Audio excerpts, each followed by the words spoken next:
Good morning twelfth class. आज का हमारा टॉपिक है अर्थव्यवस्था की केंद्रीय समस्याएं।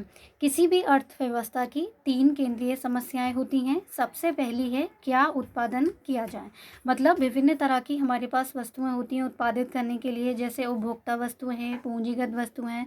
तो हमें डिसीजन लेना होता है कि हम इनमें से किस वस्तु का उत्पादन करेंगे, कितनी मात्रा में उत्पादन किया जाए, मतलब ज़्यादा मात्रा में उत्पादन किया जाए या कम मात्रा में उत्पादन किया जाए।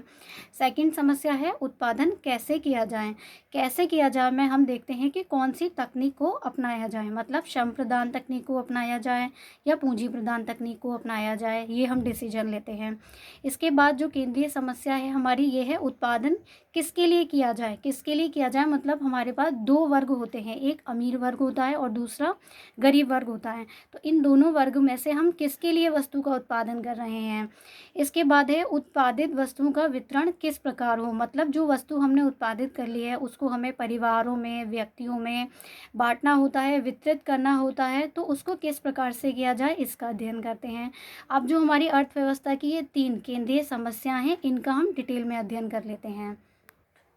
हमारी जो पहली केंद्रीय समस्या है क्या उत्पादन किया जाए तथा कितनी मात्रा में उत्पादन किया जाए, यह किसी अर्थव्यवस्था की पहली केंद्रीय समस्या है, क्योंकि प्रत्येक अर्थव्यवस्था के पास मानवीय आवश्यकताओं की तुलना में संसाधन सीमित या दुर्लभ हैं, क्योंकि आवश्यकताएं हमारी अनंत हैं और उनको पूरा करने वाले जो साधन हैं वो दुर्लभ हैं, सीमित हैं हमारे पास।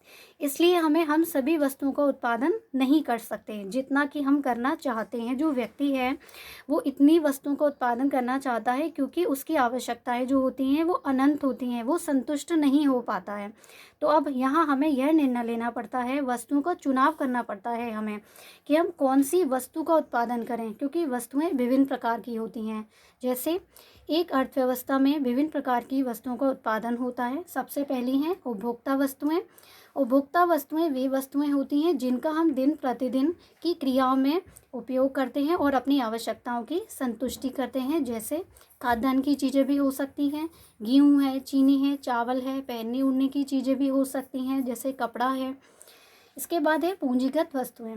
पूंजीगत वस्तुएं वे वस्तुएं हैं जिनका प्रयोग उत्पादन कार्यों में किया जाता है, ना कि उपभोग के लिए। जी हाँ, जो उपभोक्ता वस्तुएं हैं उनको पूंजीगत वस्तुओं की सहायता से हम बनाते हैं। जैसे इसमें मशीन वगैरह आ जाती है, आटा पीसने की मशीन है, या हम कृषि का जो कार्य करते हैं उसमें विभिन्न तरह की मशीनों का हम इस्तेमाल करते हैं, वो सब भी हमारी पूंजीगत वस्तुओं में ही आ जाती हैं।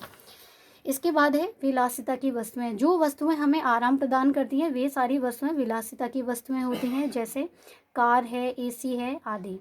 इसके बाद है युद्ध सामग्री। देश में सुरक्षा की दृष्टि से इन वस्तुओं का उत्पादन किया जाता है, जैसे तोप हैं, बंदूकें हैं आदि। तो हमने चार प्रकार की वस्तुओं को देखा।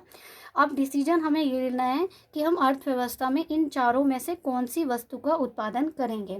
साधन सीमित हैं, इसीलिए अगर हम उपभोक्ता वस्तुओं का ज़्यादा उत्पादन करते हैं तो हमें पूंजीगत वस्तुओं का कम करना होगा। इसी प्रकार अगर हम विलासिता की वस्तुओं का उत्पादन ज़्यादा करते हैं तो हमें युद्ध सामग्री की जो वस्तुएं हैं उनका उत्पादन कम करना होगा। अब देखते हैं हम इन चारों वस्तुओं का जो हमने चुनाव किया है इनमें से किसी एक का उत्पादन करना है, लेकिन इनकी मात्रा कितनी उत्पादित करते हैं उसको देखते हैं।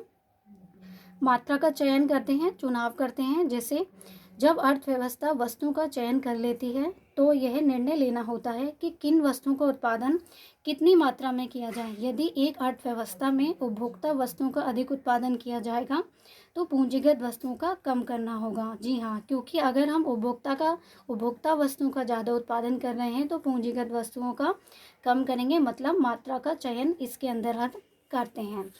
इसके बाद है हमारी अर्थव्यवस्था की दूसरी समस्या जो है उत्पादन कैसे किया जाए। उत्पादन कैसे किया जाए में मैंने आपको बताया है कि हम तकनीक को देखते हैं, हम कौन सी तकनीक का प्रयोग करें। श्रम प्रधान तकनीक है और पूंजी प्रधान तकनीक, दो तकनीक होती हैं उत्पादन की। इसमें श्रम का अधिक व पूंजी का अधिक प्रयोग नहीं होता। इसमें श्रमिकों के द्वारा ज़्यादा व्यवसाय किया जाता है और हम मशीनों का उपयोग नहीं करते हैं।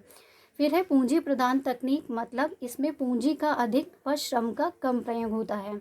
मशीनों के द्वारा हम ज़्यादा व्यवसाय करते हैं इसमें, और जो लेबर होती है, श्रमिक होते हैं, उसमें वो कम मात्रा में लगाए जाते हैं। उत्पादन के लिए किस तकनीक का प्रयोग किया जाए, यह अर्थव्यवस्था की प्रकृति पर निर्भर करता है। प्रकृति पर निर्भर करता है मतलब जहाँ जनसंख्या ज़्यादा है वहाँ हम श्रम प्रधान तकनीक का इस्तेमाल कर सकते हैं, और जहाँ जनसंख्या कम है वहाँ हम मशीनों के द्वारा व्यवसाय कर सकते हैं। उत्पादन की एक कुशल तकनीक वह मानी जाती है जिसमें अधिकतम संभावित उत्पादन न्यूनतम लागत पर संभव होती है। अब हम इसमें से देखेंगे उत्पादन की जो सबसे कुशल तकनीक है वो वही होगी जो न्यूनतम लागत मतलब कम पैसों में अधिकतम उत्पादन हमें प्रदान कर सके। इसके बाद है हमारी तीसरी केंद्रीय समस्या जो है उत्पादन किसके लिए किया जाए अथवा उत्पादित वस्तुओं का वितरण किस प्रकार हो। इसके भी हमारे पास दो पहलू हैं, दो पक्ष हैं। पहला है कार्यात्मक वितरण और दूसरा व्यक्तिगत वितरण। कार्यात्मक वितरण में हम ये देखते हैं कि उत्पादन का विभिन्न साधनों, जैसे कि जब हम उत्पादन करते हैं तो हमारे साथ में भूमि, श्रम, पूंजी तथा उद्यम उत्पत्ति के विभिन्न साधन लगे होते हैं। जब हम उत्पादन कर लेते हैं तो इन सभी साधनों को हमें इनका वेतन, इनका पारितोषिक या फिर इनका पुरस्कार हमें देना होता है। तो वो किस प्रकार बंटवारा होगा यह हम इस समस्या के अंदर देखते हैं। इसके बाद है व्यक्तिगत वितरण। उत्पादित वस्तुओं और सेवाओं का समाज के विभिन्न व्यक्तियों तथा परिवारों में किस प्रकार वितरण किया जाए। इसके अंदर हम देखते हैं कि जो वस्तु हमने उत्पादित की है उसको हम व्यक्तियों में और परिवारों में किस प्रकार वितरित करेंगे ताकि अर्थव्यवस्था में आर्थिक असमानता उत्पन्न ना हो। असमानता मतलब जहाँ वस्तु ज़्यादा मात्रा में पहुँचनी चाहिए वहाँ ज़्यादा मात्रा में पहुँचे, और जिस वर्ग के लिए कम मात्रा में पहुँचनी चाहिए वह कम मात्रा में पहुँचे, आर्थिक असमानता उत्पन्न ना हो।